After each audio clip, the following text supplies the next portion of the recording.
rabbil alamin wa bihi nasta'inu ala umuri din wala haula wala quwwata illa billahil aliyyil azim. Amin ya rabbal alamin. Terima kasih atas kehadiran Bapak dan Ibu guru SDN Citerep Mandiri 1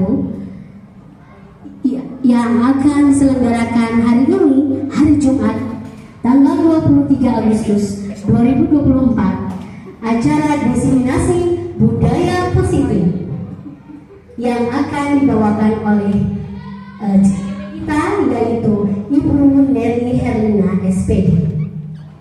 Marilah untuk menginjak acara yang pertama, yaitu sambutan dari Ibu Kepala Sekolah kita, yaitu Ibu Hajah Mimin SPD. Saya persilahkan.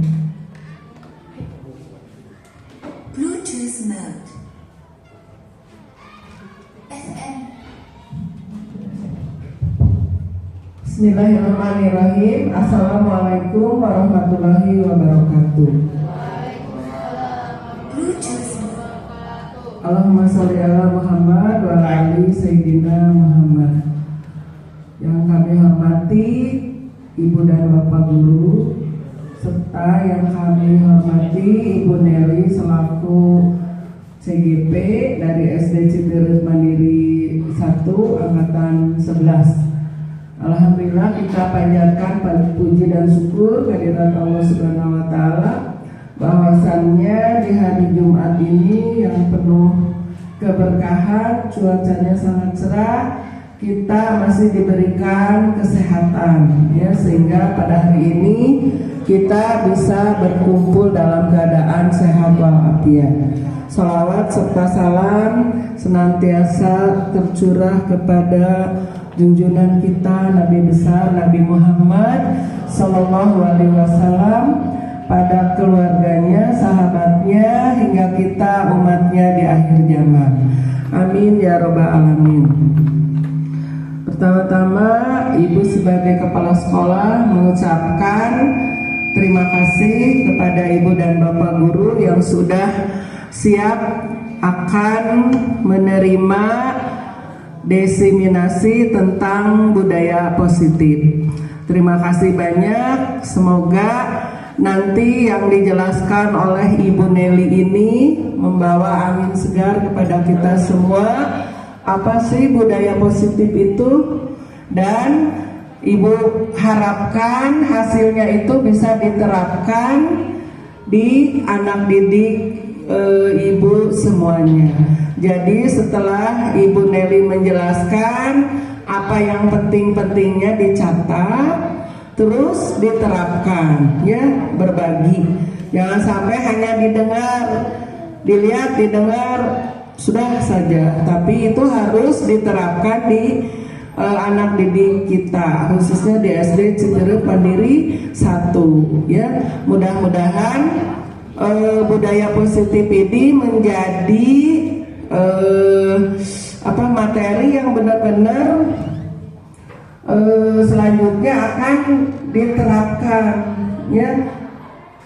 Jangan sampai hanya sekejap gitu. Contohnya begini, Bu, budaya positif seperti pembiasaan bersalaman menyambut siswa. Punten-puntennya sekarang sudah padam lagi. Nah, mulai hari Rabu kita gebiar lagi, piketnya dilaksanakan lagi. Ibu sengaja belum instruksi, terinstruksi ku Ibu hilap deui nya. Nah, itu salah satu contoh budaya positif. Jadi lanjut, kalau sudah baik itu lanjut, ya.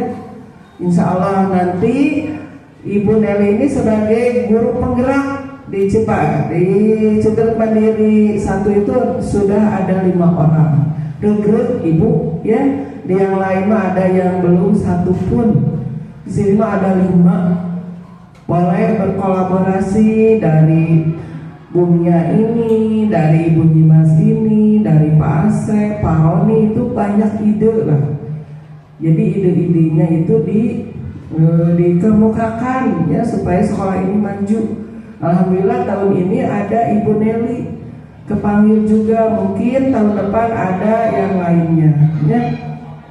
Jadi ibu bersyukur alhamdulillah SD ini sudah ada 5 calon, sudah ada 5 guru penggerak yang menggerakkan, ya.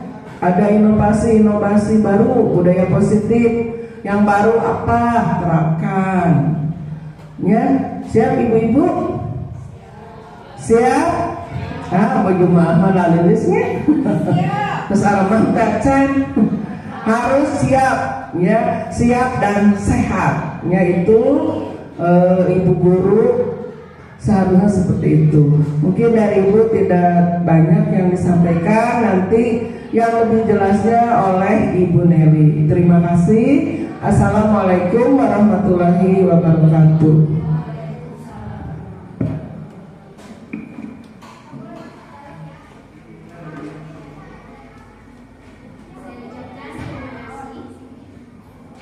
Saya ucapkan terima kasih kepada Ibu Kepala Sekolah kita yang telah memberikan sambutannya sedikit mengenai budaya positif yang sekarang yang akan dijelaskan lagi lebih luas diseminasi budaya positif oleh calon guru penggerak angkatan 2 Kota Cimahi SD Negeri Citer Pendiri 1 yaitu Ibu Nelly Herlina SPDI. Saya persilahkan.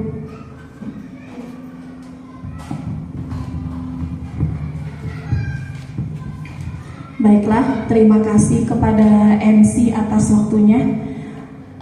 Kita mulai saja. Bismillahirrahmanirrahim. Assalamualaikum warahmatullahi wabarakatuh. Bagaimana kabarnya ibu-ibu dan bapak-bapak? Luar biasa. Allahu Akbar. Yes ya, kalau kata anak-anak ya, yes. Alhamdulillah. Mudah-mudahan di hari Jumat yang cerah ini juga secerah hati dan pikiran kita. Mudah-mudahan juga pada kesempatan ini ibu dan bapak sejenak bisa hadir jiwa dan raganya dalam berbagi, menyebarkan pemahaman dan penerapan pengalaman budaya positif di sekolah. Baiklah, perkenalkan saya sendiri yaitu CGP Angkatan 11 dan dibantu dengan fasilitator saya yaitu Ibu Lili Suarliah SPDMT dan pengajar praktik Bu Dewi Lin Irawati Suhendi MPD. Nah, selamat datang ya saya ucapkan kepada ibu bapak guru yang hebat, yang luar biasa, yang sudah bisa menyempatkan waktunya di sela-sela kesibukan ibu bapak semuanya bisa hadir, berkolaborasi dan saling memberi dukungan demi terwujudnya budaya positif di sekolah kita tercinta ini. Nah, materi yang pertama yang akan saya sampaikan tentang budaya positif yaitu konsep inti dari pemahaman budaya positif. Yang pertama adalah adanya perubahan paradigma belajar. Yang kedua, disiplin positif dan nilai-nilai kebajikan universal. Kemudian ada 5 kebutuhan dasar manusia, ada teori motivasi, hukuman, penghargaan, dan restitusi. Kemudian 5 posisi kontrol guru, keyakinan kelas, dan segitiga restitusi. Nah, perubahan paradigma belajar, dulu kita masih berpikir pembelajaran itu berpusat pada guru. Tapi seiring perkembangan zaman bahwa pembelajaran itu harus berpusat pada murid. Artinya guru di sini hanya menjadi fasilitator yang membantu menuntun siswa untuk belajar dan menemukan pemahamannya sendiri. Kemudian juga kita menstimulus respon ke teori kontrol. Apa yang dilakukan oleh para siswa kita harus mampu merespon dengan stimulus yang mengarah ke teori kontrol. Kemudian kita juga mewujudkan profil pelajar Pancasila yang pada saat ini sering diinfokan ya untuk mewujudkan profil pelajar Pancasila. Kemudian ada merubah miskonsepsi. Nah, dulu itu miskonsepsi tentang teori kontrol. Guru itu dulu diilusikan sebagai yang mengontrol murid. Padahal guru tidak berhak mengontrol murid. Guru hanya menuntun dan membimbing murid. Kemudian ilusi bahwa semua penguatan itu positif dan bermanfaat. Kemudian ilusi bahwa orang dewasa berhak memaksa. Jelas ya, orang memaksa atau misalkan kita selaku guru di sini tidak ada hak untuk memaksa murid, karena kita harus mengikuti tumbuh kembangnya murid sesuai dengan kodrat alam dan kodrat zamannya. Kemudian ilusi bahwa kritik dan akan membuat rasa bersalah, mampu menguatkan karakter. Kemudian yang selanjutnya adalah, sebagai guru kita harus mampu paradigma stimulus respon ke pendekatan teori kontrol. Bila kita ingin membuat kemajuan perlahan, sedikit-sedikit, ubahlah sikap atau perilaku kita. Namun, bila kita ingin memperbaiki cara-cara utama kita, maka kita perlu mengubah kerangka acuan kita. Ubahlah bagaimana Anda melihat dunia, bagaimana Anda berpikir tentang manusia. Ubahlah paradigma Anda, skema pemahaman dan penjelasan aspek-aspek tertentu tentang realitas. Kemudian, bisakah kita mengontrol seseorang? Ibu bapak, bisakah mengontrol suami atau suaminya di rumah atau anak-anaknya? Bisakah? Bisa dengan kesepakatan. Oh, bisa dengan kesepakatan. Ya, itu mah urusan rumah tangga ya, bisa dengan kesepakatan. Tapi hubungannya dengan pembelajaran, bisakah kita? Kita lihat di sini stimulus responnya. Kita mencoba mengubah orang agar berpandangan sama dengan kita.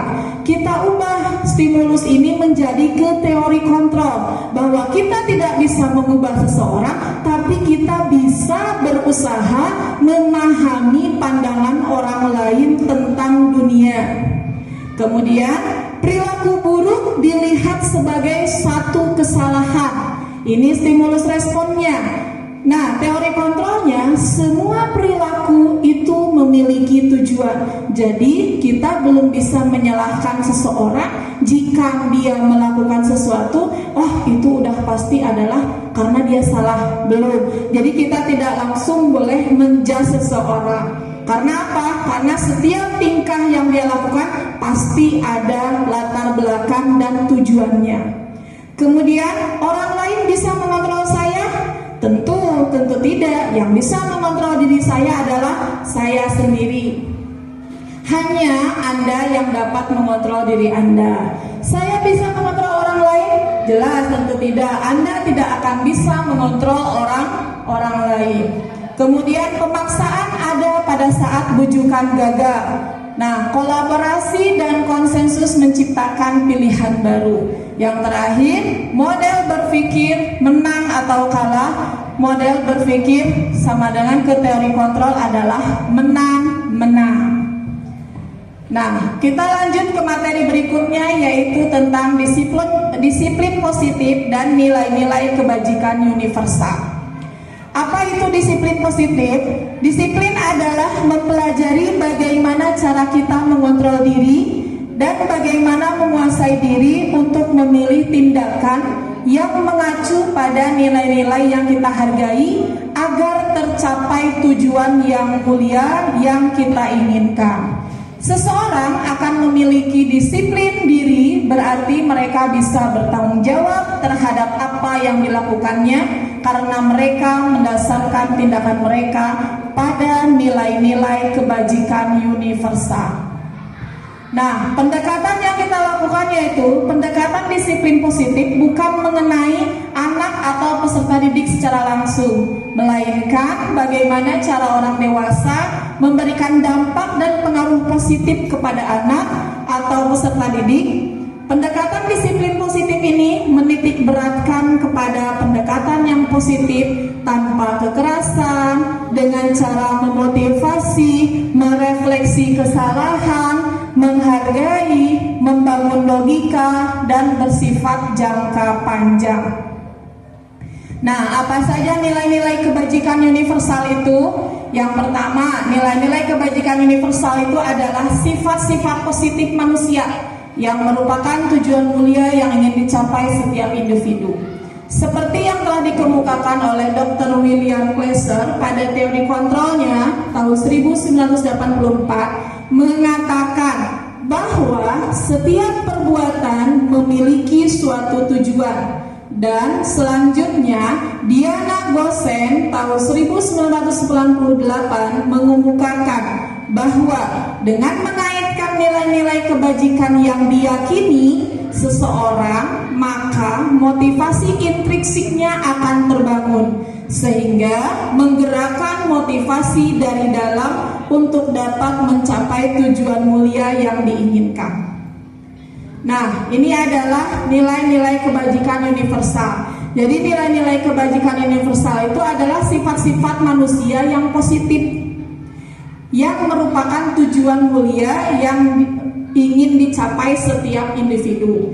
Nah, nilai yang disepakati bersama atau lintas bahasa, suku, bangsa, agama maupun latar belakang.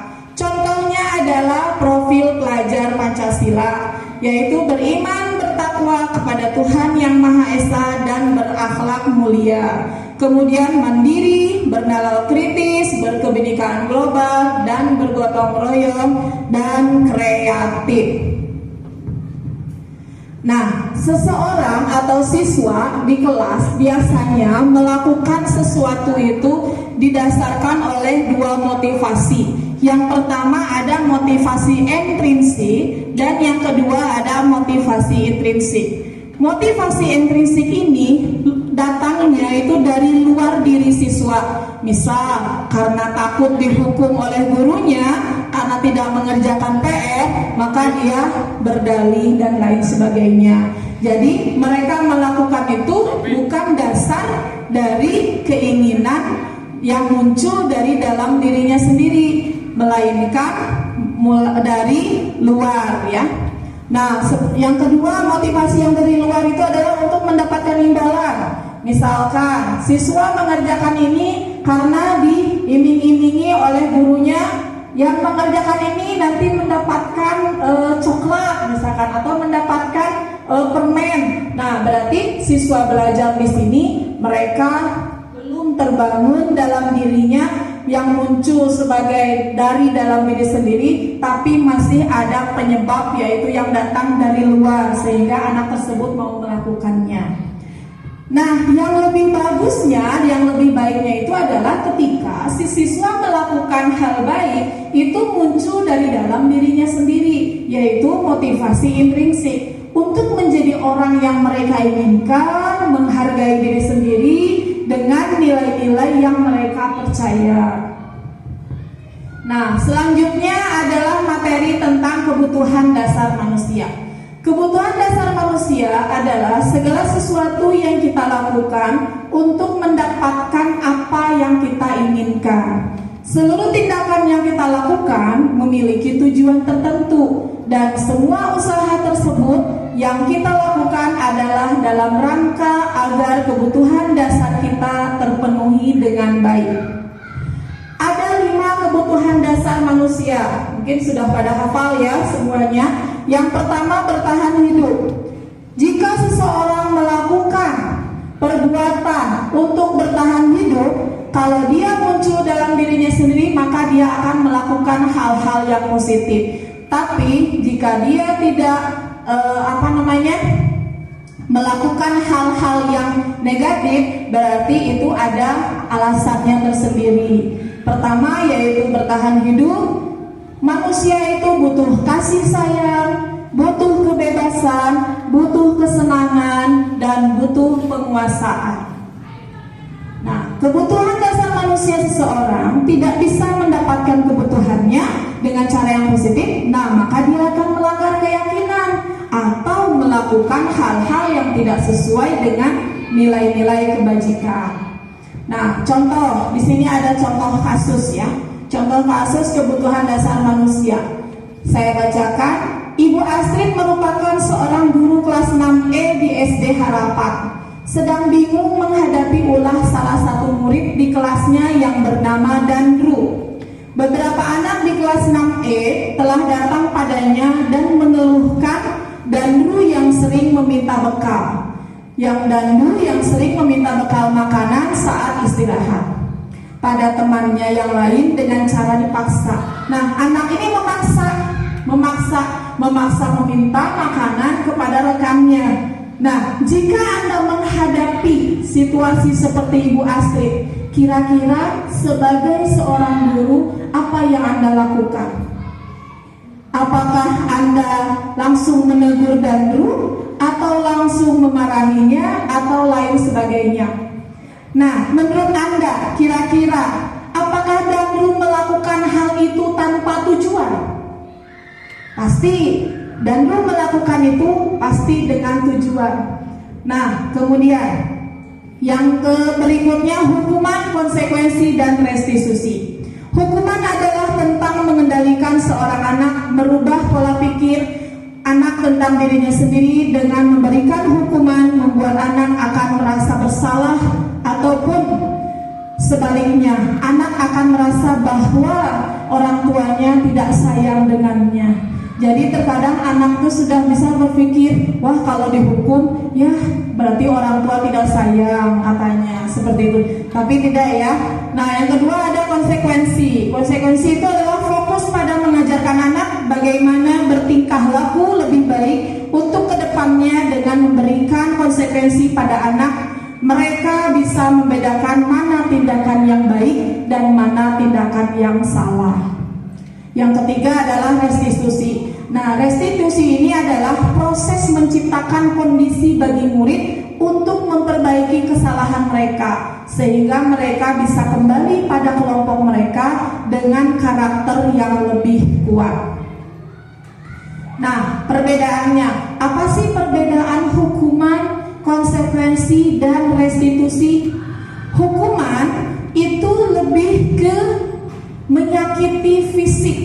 Nah, kalau hukuman itu lebih ke menyakiti secara fisik. Misal, anak terlambat ke sekolah, kelas 6 terlambat ke sekolah, sama kita dihukum, ayo kamu push up dulu. Nah, itu termasuk ke dalam hukuman. Karena itu menyakiti fisik, maka itu dianggap kurang baik dan tidak layak untuk dilakukan. Kemudian hukuman itu adalah tidak nyaman untuk murid atau anak untuk jangka waktu panjang.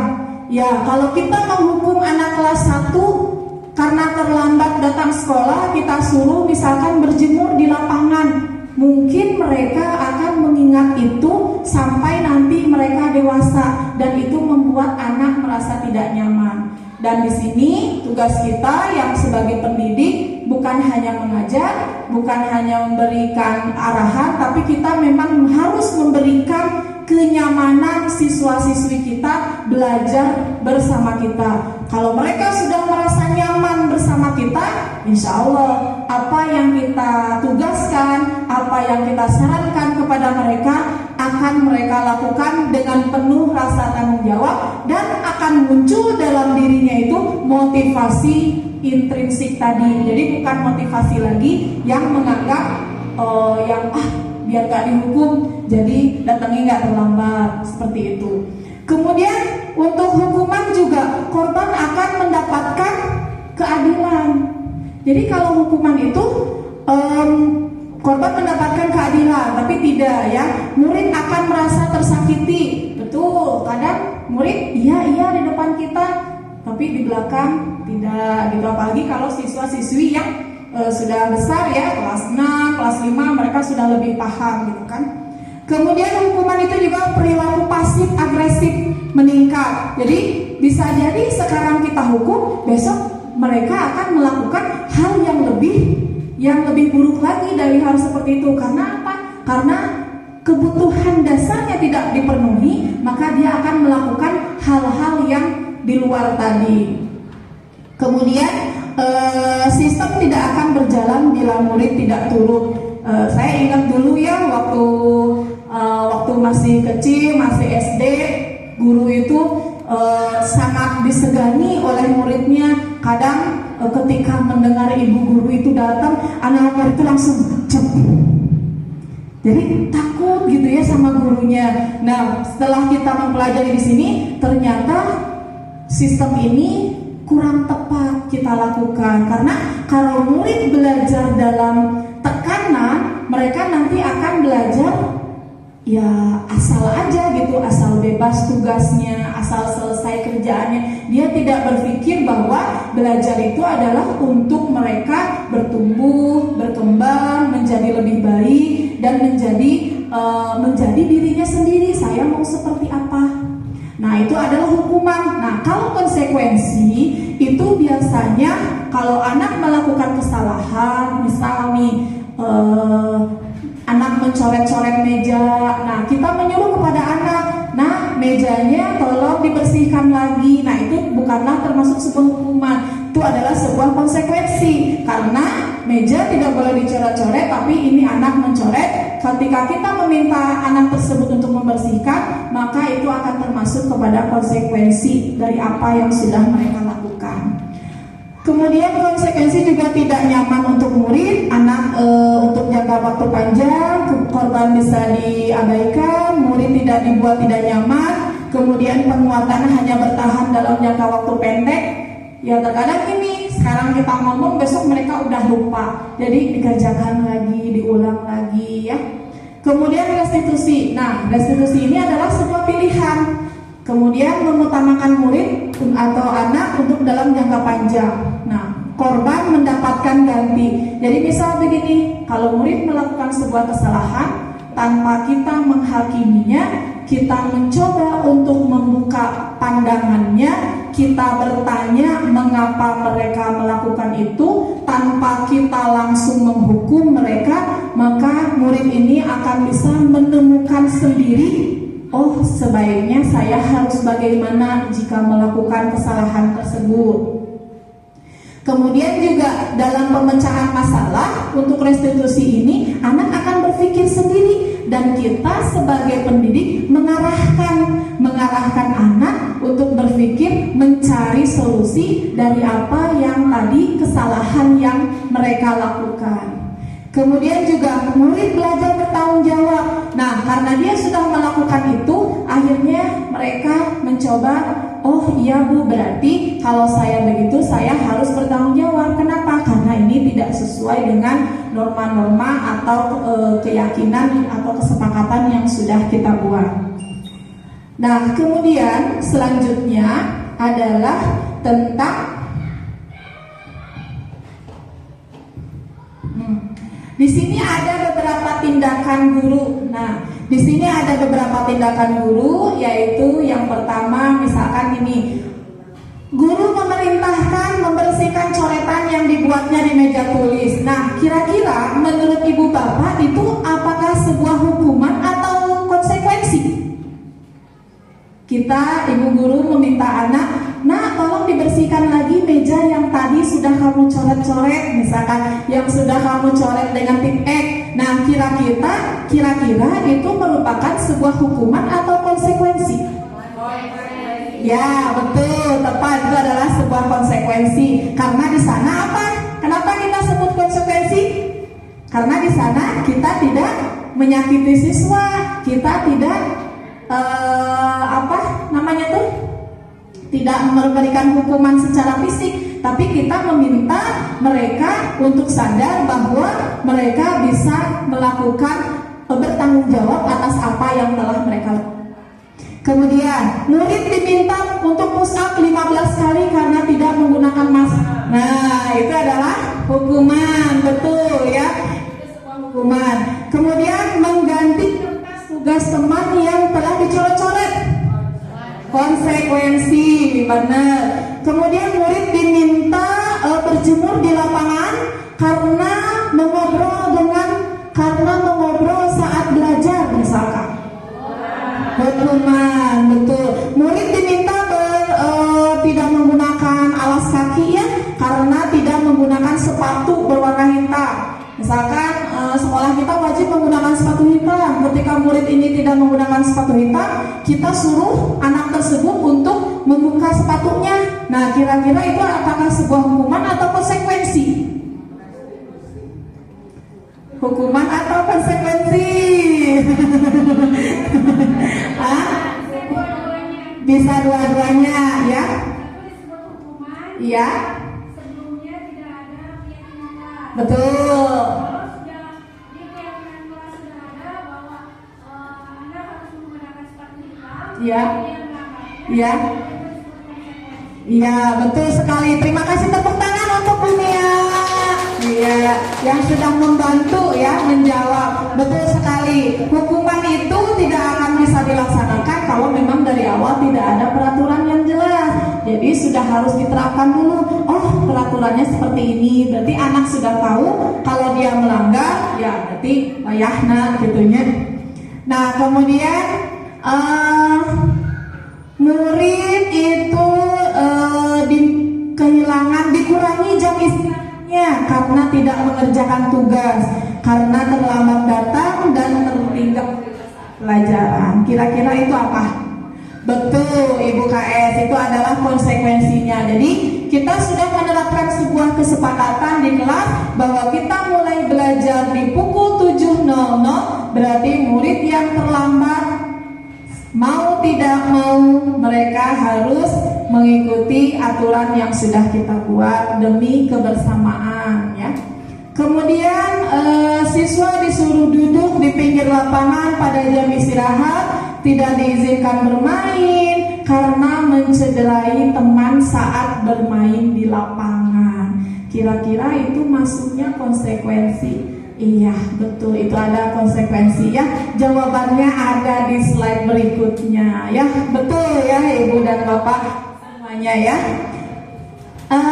Nah, sekarang kita lanjut ke posisi kontrol ya. 5 posisi kontrol. 5 posisi kontrol ini merupakan suatu program disiplin positif yang berpusat pada murid yang dikembangkan oleh Diner Gossen dengan pendekatan restitusi. Selama kelima posisi kontrol tersebut adalah penghukum, ya. Yang pertama ada penghukum, pembuat merasa bersalah, menjadi teman, pemantau, dan yang terakhir adalah manajer. Nah, sebagai seorang guru atau pendidik, tujuan yang harus kita capai dari posisi kontrol ini adalah kita harus bisa menjadi posisi yang kelima, yaitu sebagai manajer. Nah, dari seorang guru kita harus bisa menjadi seorang guru adalah pencapaian posisi manajer, di mana posisi manajer ini adalah murid dapat menjadi pribadi yang mandiri, merdeka, dan bertanggung jawab atas segala perlakuan dan sikapnya yang pada akhirnya dapat menciptakan lingkungan yang positif, nyaman, dan aman. Nah, inilah Ibu Bapak kelima posisi kontrol tersebut. Yang pertama penghukum, kedua pembuat merasa bersalah sebagai teman, sebagai pemantau, dan yang terakhir yang harus kita capai yaitu menjadi kontrol manager. Nah, posisi kontrol apakah aku? Nah, kita nanya lagi. Misal, ibu gurunya bilang gini, saya kecewa sekali dengan kamu. Kira-kira di sini guru itu sebagai posisi kontrol yang mana? Apakah sebagai penghukum, pembuat merasa bersalah, sebagai teman, pemantau, apakah sebagai manajer? Pembuat merasa bersalah? Betul. Kenapa? Karena dengan kita bicara gini ke murid, misalnya kadang saya juga pernah melakukan hal yang salah ya ke anak. Kenapa kamu kayak gitu? Ibu merasa kecewa mendengarnya kamu seperti itu. Nah, jadi dengan begitu si anak merasa dirinya, oh berarti aku itu adalah salah gitu. Nah, itu sebetulnya tidak baik ya kita berbicara seperti itu kepada anak. Kemudian kata-kata yang kedua, kamu gak pernah benar ngelakuin itu. Kamu tuh emang gak pernah benar ya melakukan itu, selalu salah. Kira-kira kita di posisi mana nih? Penghukum, pembuat merasa bersalah, teman, pemantau, atau manajer di sini? Kalau kita bicara ke anak seperti itu, kamu tuh ya dasar selalu aja ibu kasih tugas gak pernah benar ngerjainnya. Kamu tuh maunya apa sih? Misalkan kita bicara seperti itu kepada anak, kira-kira itu anak kita sebagai guru dalam posisi kontrol ini sebagai apa jadinya? Sebagai pemantau? Ya, nanti kita cek. Kemudian berikutnya, ayolah lakukan dengan saya. Nah, mengajak. Nah, itu bahasa itu dengan teman ya. Iya, merasa jadi anak-anak tuh, ayo kerjain dong tugasnya gitu kan. Nah, itu adalah sebagai teman. Bagaimana kamu bisa menyelesaikan masalah ini? Gimana kamu bisa menyelesaikan masalah ini? Oh, kamu bisa nggak ngerjain PR-nya? Gimana caranya? Di sana posisi kita sebagai apa? Sebagai ya, kita lihat. Kemudian kamu tidak akan mendapatkan bintang bila tidak menyelesaikan tugas ini. Nah, kalau kelas dulu ya waktu pernah mengajar di kelas bawah kan sudah gini, ayo siapa yang udah duluan nanti ibu kasih bintang yang dicap gitu ya. Apakah sebagai apa? Kita lihat sebagai apakah? Nah, ini adalah ya, yang pertama pembuat rasa bersalah, yang kedua penghukum, yang ketiga ayolah lakukan itu sebagai teman, yang kelima karena kita menanyakan bagaimana kamu bisa menyelesaikan masalah ini tanpa kita meminta siswa tersebut emang kamu bisa. Nah, tapi kita menanyakan bagaimana kamu bisa menyelesaikan masalah ini, maka posisi kita yang lebih tepat yaitu sebagai manajer. Kemudian yang terakhir adalah sebagai pemantau ya. Nih, keyakinan kelas. Nah, apa itu? Mengapa keyakinan dan kelas? Mengapa bukan peraturan kelas? Kira-kira apa bedanya keyakinan dengan peraturan? Nah, kalau keyakinan adalah sesuatu yang diyakini bersama yang berasal dari penyatuan pikiran untuk menjadi nilai-nilai kebajikan untuk diturunkan di kelas-kelas. Nah, jadi kalau perbedaannya antara peraturan dengan keyakinan itu adalah kalau peraturan itu biasanya suka ada kata negatif, diawali oleh kata-kata negatif. Dilarang ini, jangan ini. Nah, itu biasanya peraturan. Contoh, misalkan dilarang mencoret-coret meja dan bangku, dilarang berkelahi, dilarang mencontek. Nah, itu bahasanya lebih ke negatif. Tapi kalau keyakinan, dilarang mencoret-coret. Nah, kira-kira dengan mencoret-coret berarti untuk diturunkan kepada keyakinan, maka itu sebetulnya bukan hanya melarangnya, tapi supaya apa? Kalau kita mencoret-coret kan menjadi kurang bersih. Oh, berarti kita harus menjaga kebersihan meja dan bangku. Diarahkannya ke sana. Kemudian dilarang berkelahi. Itu kan kata-katanya negatif. Nah, untuk yang lebih positifnya supaya anak bisa memahaminya, kita ganti dengan keyakinan yang berasal dari semuanya, yaitu kita ganti dengan kita harus saling menghormati, saling menghargai antar sesama teman tanpa membeda-bedakan. Nah, ini adalah salah satu contoh penerapan yang sudah saya lakukan di kelas saya, yaitu pada awal tahun ajaran sebelum kita memulai pembelajaran pada masa MPLS, kita melakukan membuat keyakinan kelas. Jadi, siswa silakan berpendapat, semuanya boleh berpendapat, semuanya maju ke depan. Silakan kamu tuliskan hal apa yang bisa kita lakukan pada saat belajar dan hal apa yang tidak boleh kita lakukan pada saat belajar.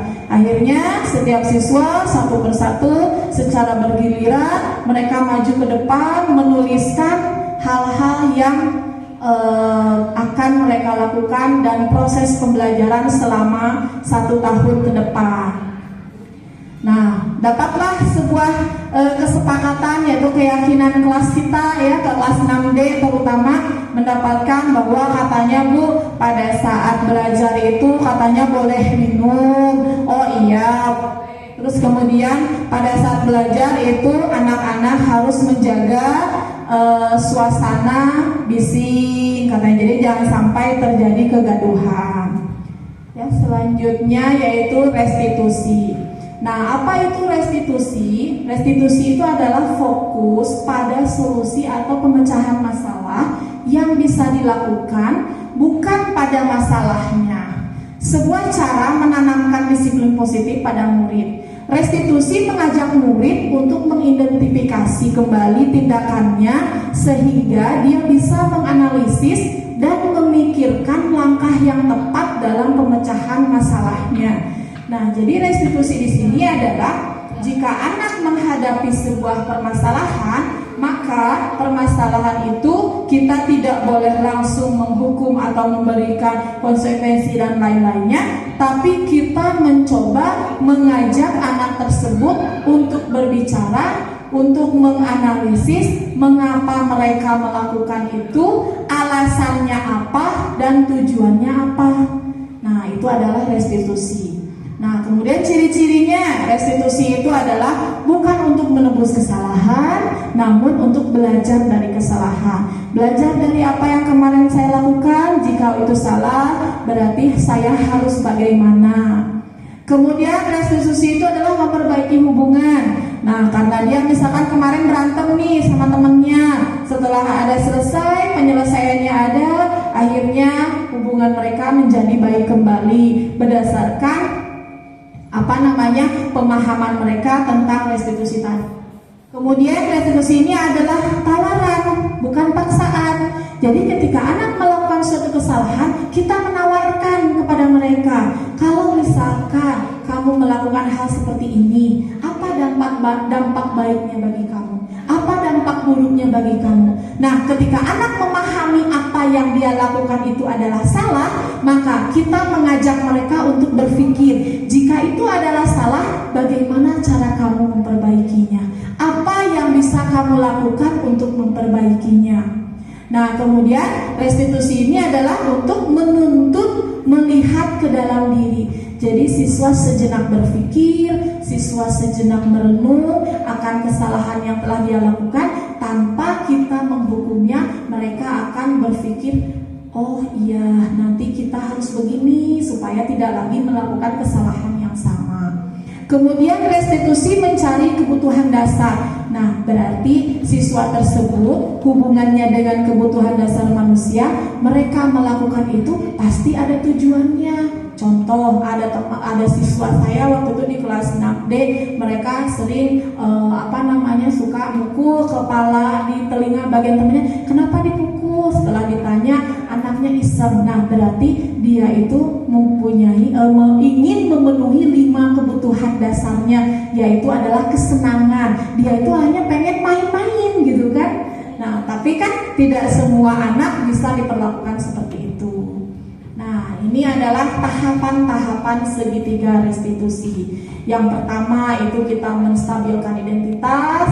Yang kedua kita menvalidasi tindakan yang salah. Yang ketiga kita menanyakan keyakinan kepada mereka. Nah, di sini saya pernah melakukan praktek segitiga restitusi, yaitu bersama murid saya sendiri. Saya melakukan praktek restitusi kepada mereka mulai dari tahapan. Yang pertama adalah menstabilkan identitas. Yang kedua, menstabilkan identitas itu saya bertanya dulu, misalkan kira-kira apa yang kamu lakukan? Oh, saya gini Bu, kenapa kamu melakukan itu? Saya ini Bu, kata dijawab. Nah, kemudian setelah itu kita validasi. Menurut kamu, tindakan kamu itu apakah sudah betul atau belum? Nah, kita mengarahkan, kita hanya mengarahkan kepada mereka, apakah sudah betul atau belum tindakan kamu itu? Kalau misalkan anak, jadi di sini tuh anak memang istilahnya mah dari hati ke hati ya, kita bicara ke anak. Karena kalau kita langsung ya kamu tuh kenapa udah tahu salah dikerjain, nah itu tidak akan mendapatkan solusi. Nah, Nah, kita bicara dari hati ke hati, kita tanyakan, kamu tahu nggak apa yang kamu lakukan itu? Apakah yang kamu lakukan itu sudah betul belum? Apakah yang kamu lakukan itu sudah benar atau belum? Nah, kita tuntun anak untuk berpikir. Oh, nanti anak itu akan berpikir sendiri. Kemudian yang kita menanyakan keyakinan di sini kita tanyakan, kalau kamu berbuat seperti itu, salah satunya misalkan ya, yang dilanggar oleh anak itu adalah dia mencontek misalkan pada saat ulangan, kita tanyakan kepada mereka, apakah mencontek itu sudah sesuai dengan keyakinan kelas yang sudah kita buat? Kalau anak menjawab tidak, berarti dia sudah tahu bahwa keyakinan kelas kita adalah, salah satu keyakinan kelas kita adalah tidak boleh mencontek pada saat ulangan, karena berarti berperilaku jujur. Nah, kira-kira apakah kamu sudah berperilaku jujur atau belum? Kata anak tidak. Nah, kita berikan pertanyaan lagi kepada anak tersebut, apakah apa yang akan kamu lakukan jika kita akan mengadakan ulangan kembali? Apakah kamu akan melakukan hal yang sama atau bagaimana? Nah, mungkin ibu dan bapak sedikit bisa menyimak ya video tentang keyakinan kelas tadi, slide di halaman 39. Ya, ini adalah video singkat berdurasi kurang lebih berapa ya? 3 sampai 4 menit. Saya membuat mempraktekkan penerapan segitiga restitusi kepada murid saya tentang karena memang melanggar sebuah keyakinan kelas yang telah kita sepakati bersama-sama. Mudah-mudahan dengan menyimak video ini sedikit memberikan, saya berbagi sedikit, mudah-mudahan ibu dan bapak guru semakin paham ya dan bisa mempraktekannya di kelasnya masing-masing. Ya, baiklah, kita tunggu sejenak videonya. Boleh dari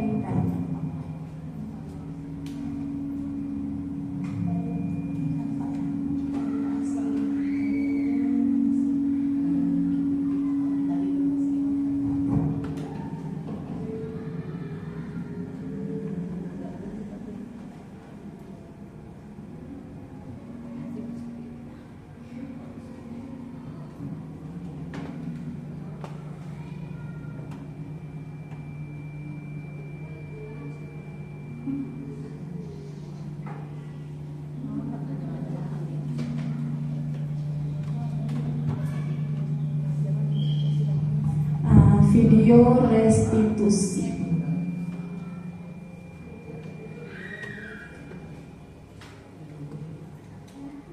Ya, video restitusi. Ya. Ini pada saat saya melakukan praktek segitiga restitusi.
Jadi gini, ceritanya si anak ini tuh ada pada saat ulangan dia mencontek dan ketahuan membuat sebuah kertas kecil gitu, jadi kayak buat contekan gitu ya, buat catatan kecil.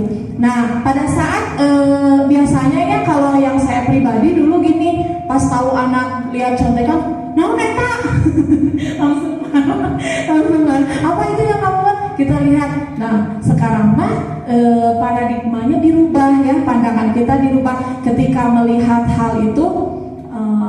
Ketika saya mengetahui anak itu melakukan contekan, oh lagi apa?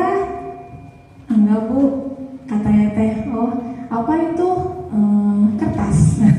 Anak saya kan suka bohongnya kertas, langsung semputin gitu ya ke belakang. Nah kita biarkan dulu karena supaya menjaga situasi kondisi pada saat ulangan berlangsung. Beres ulangan supaya anak juga merasa nyaman, privasinya tidak tidak. Kadang kan kalau anak tuh kan suka kalau tahu gitu tuh kan suka disirikin ya sama temannya, oh dosa kamu mah tuh kan ketahuan. Nah kita tidak melakukan, tapi kita biarkan dulu. Nanti setelah beres ulangan, setelah istirahat atau setelah apa mereka biar sudah ini, baru kita panggil, kita bicara, kita tanyakan dengan ya itu tadi. Itu konsepnya, kita bicara dari hati ke hati. Jadi kadang kalau kita bicaranya sambil memarahi, jelas anak juga menanggapi kita. Tapi kalau kita bicara benar-benar dari hati, itu anak itu akan oh ternyata ibu memberitahu saya bahwa hal itu adalah tidak baik. Maka dengan begitu akan memunculkan motivasi dari dalam diri sendiri, bukan lagi motivasi yang datang dari luar. Nah, ceritanya saya bertanya kepada saya tanya, apa kamu melakukan seperti itu?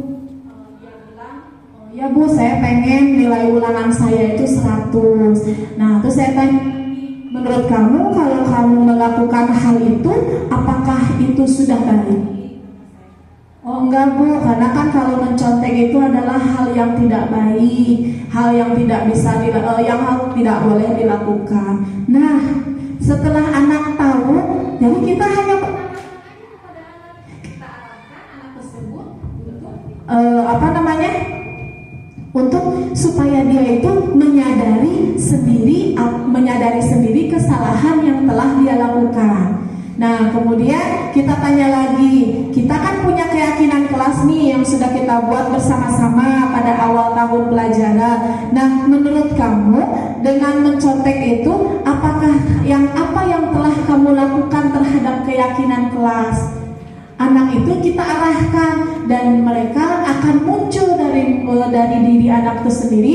Mereka akan menjawab, ya bu, saya sudah melanggar aturan yang sudah kita buat bersama-sama. Nah solusinya bukan kita yang memberikan solusi, tapi kita kembali yang ke mereka bertanya, kira-kira setelah kamu melakukan hal seperti ini, kamu harus bagaimana? Kita yang membuka pikiran anak tersebut supaya anak tersebut bisa berpikir, oh saya harus gimana? Ya bu, saya tidak akan mengulangi lagi. Saya akan berusaha, kalau pengen saya nilainya bagus, berarti saya melakukan belajar terlebih dahulu pada saat ulangan sebelum ada pengumuman ulangan. Jadi saya belajar terlebih dahulu. Nah dari sana muncullah motivasi intrinsik dari anak. Jika mereka sudah terbiasa dengan hal itu, maka kedepannya anak itu akan terbiasa dengan hal-hal yang positif. Mungkin tidak mudah ya kita menghadapi siswa di dalam kelas yang beragam, banyaknya merupakan itu adalah sebuah tantangan yang sangat luar biasa bagi kita. Di samping kita juga mempunyai permasalahan masing-masing. Jadi kita memang harus benar-benar mengajar, mendidik siswa itu benar-benar dengan hati. Supaya apa? Supaya apa yang kita sampaikan, apa yang kita utarakan itu akan sampai juga ke hati anak. Jadi anak itu merasa dihargai, dia merasa dihormati sama kita. Setelah itu muncullah, maka mereka merasa nyaman. Setelah mereka merasa nyaman bersama dengan kita, apapun tugas yang kita berikan pasti akan dikerjakan dengan baik. Nah, jadi mungkin hanya sekian dari saya sesi berbagi ini. Mudah-mudahan ada manfaatnya. Kurang lebihnya mohon maaf. Billahi taufiq wal hidayah. Wassalamualaikum warahmatullahi wabarakatuh.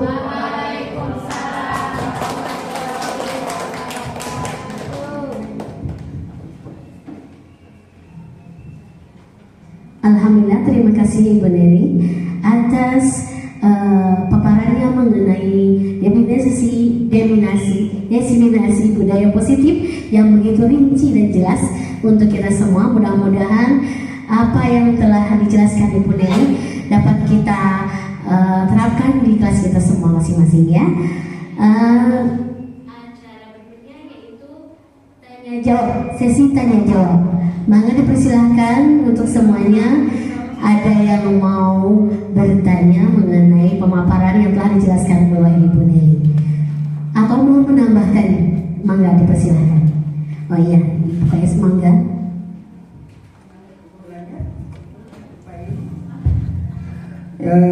Ya, terima kasih kepada Ibu Neri yang sudah begitu jelas ya menjelaskan tentang bagaimana sikap atau peran seorang guru di depan anak didiknya ketika siswanya melakukan suatu kesalahan, ditegurnya baik-baik, kemudian diarahkan, ditanya sesuai dengan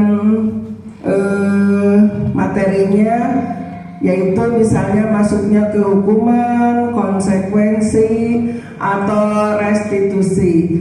Jadi yang diterangkan oleh Ibu Neri ini berbagi kepada kita semua ya, guru-guru termasuk Ibu juga sebagai kepala sekolah punya masukan. Jadi Ibu juga kalau guru ada kesalahan ya tekniknya seperti itu ya. Jadi bukan sebetulnya materi ini bukan untuk guru ke siswa saja, tapi juga bisa diterapkan oleh kepala sekolah kepada stafnya ya. Jadi kita kalau anak didik kita berbuat salah itu pertama ditegurnya itu jangan di depan kelas ya, jangan di depan temannya. Jadi bisa berdua misalnya.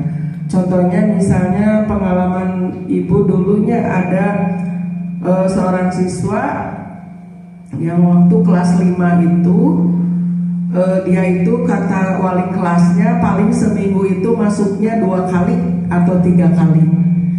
Nah pas naik ke kelas 6 gurunya Ibu, ini kisah nyata ya ibu-ibu, gurunya Ibu terus Ibu menggunakan pendekatan secara kekeluargaan gitu. Jadi ditanya dulu latar belakangnya, kenapa nak kamu waktu kelas 5 sering kesiangan, sering tidak masuk, apakah di rumah ada sesuatu yang bisa menyulitkan? Anak itu bercerita, ternyata mereka itu hidupnya hanya anak-anak saja, orang tuanya cerai.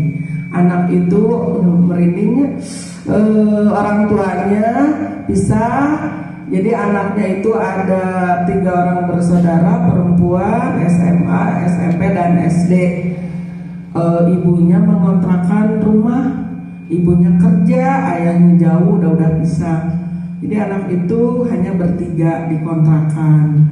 Terus ribet ngerinya, tidak ada yang memberi semangat. Nah udah curhat itu ibu baik-baik diajak ngobrol, harus ini harus semangat, diberi motivasinya Bu Nelly, ekstrinsiknya dimasukkan. Nah akhirnya anak tersebut sadar diri.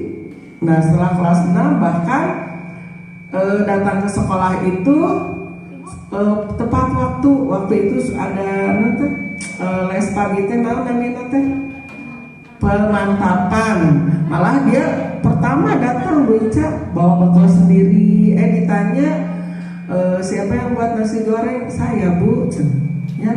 Nah contoh seperti itu karena ada pendekatan dari wali kelasnya, tahu latar belakangnya, akhirnya dia percaya diri walaupun orang tuanya jauh, kurang perhatian, tapi jadi semangat. Nah itu pengalaman ibu ya, memberikan namanya teh ya pendekatan seperti itu. Jadi ibu harapkan juga kepada guru-guru di sini SD Citerep Mandiri 1. Jadi kalau ada murid yang jarang masuk, kita laksanakan home visit ya ke rumah, cari orang tuanya, ada pendekatan atau teknik-teknik khusus gitu. Jadi ibu mengucapkan banyak terima kasih kepada Ibu Nelly yang sudah memberikan penjelasan arahan. Semoga materi budaya positif ini dapat diterima dan dapat diterapkan di kelas masing-masing oleh teman-teman kita ya. Siap ibu-ibu? Ya, jadi kita sebagai guru, sebagai orang tua juga berperan ya. Jadi kita jangan membeda-bedakan siswa. Resep anu pinter, teresep si imah bangor bau misalnya, ada dikucikan jangan ya. Justru kita perhatikan anak-anak yang banyak kekurangan. Sekian, terima kasih. Semoga ilmunya berkah ya Bu Nelly. Amin, terima kasih. Assalamualaikum warahmatullahi wabarakatuh.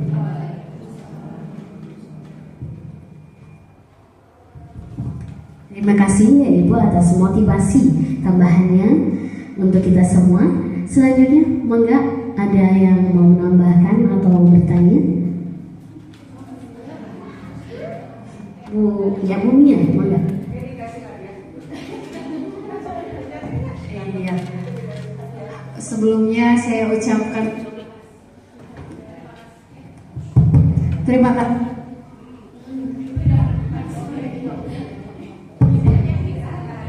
Tes.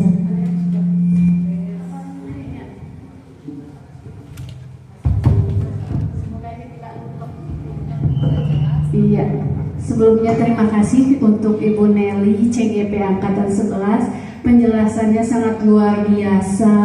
Semoga memotivasi kita sebagai guru-guru di SDN Citerep Mandiri 1 ini agar lebih aktif dan lebih berpihak pada murid mungkin ya Bu Nelly ya.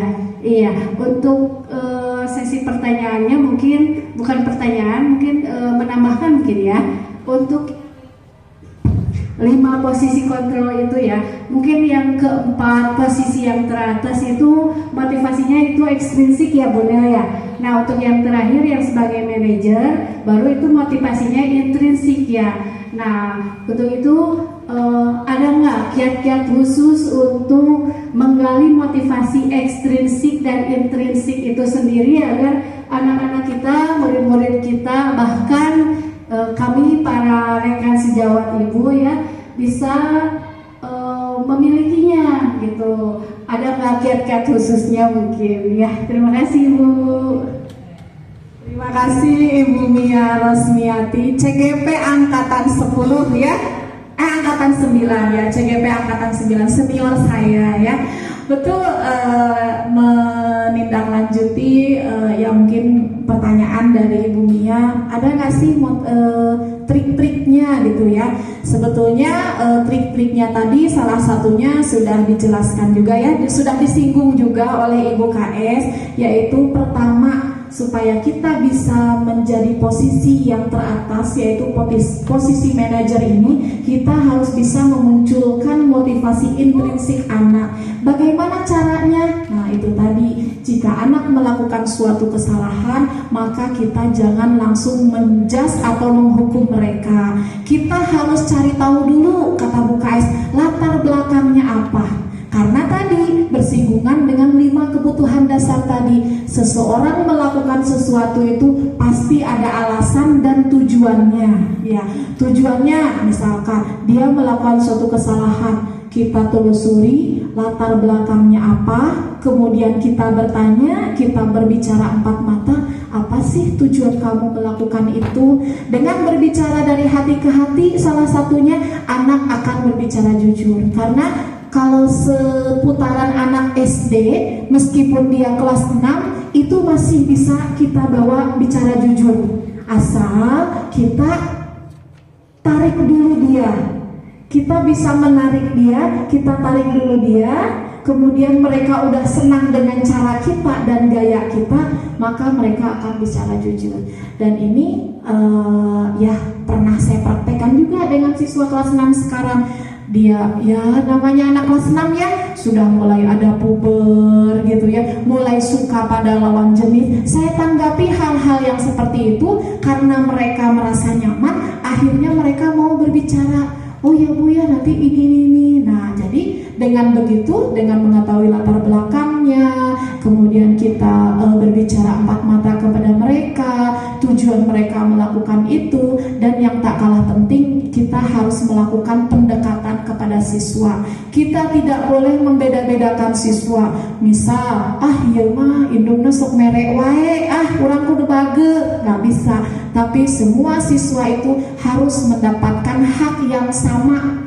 Hak yang sama sebagai siswa, dan kita sebagai pendidik wajib untuk memberikan itu kepada mereka. Apapun latar belakangnya, apapun keadaan ekonominya, bagaimanapun mereka, apalagi saya pernah menemukan siswa yang broken home. Nah, apalagi siswa yang broken home ini memang harus betul-betul kita dekati. Supaya apa? Supaya di samping mereka sudah merasa di rumah tidak nyaman, berarti sebisa mungkin kita membuat mereka nyaman di sekolah. Minimal dia ketika datang ke sekolah merasa aman dengan kita. Terserah itu balik lagi ke rumah gitu. Kalau pulang kali ke rumah broken lagi misalkan, nah itu kan kita tidak bisa mengontrol sampai rumah. Kita hanya bisa mengontrolnya sampai di sekolah saja. Mungkin Bu Nia yang bisa saya sampaikan kurang lebih nama. Iya, baiklah. Enggak? Sudah? Iya. Baiklah, Bu, sudah cukup. Ada lagi yang mau bertanya? Ya.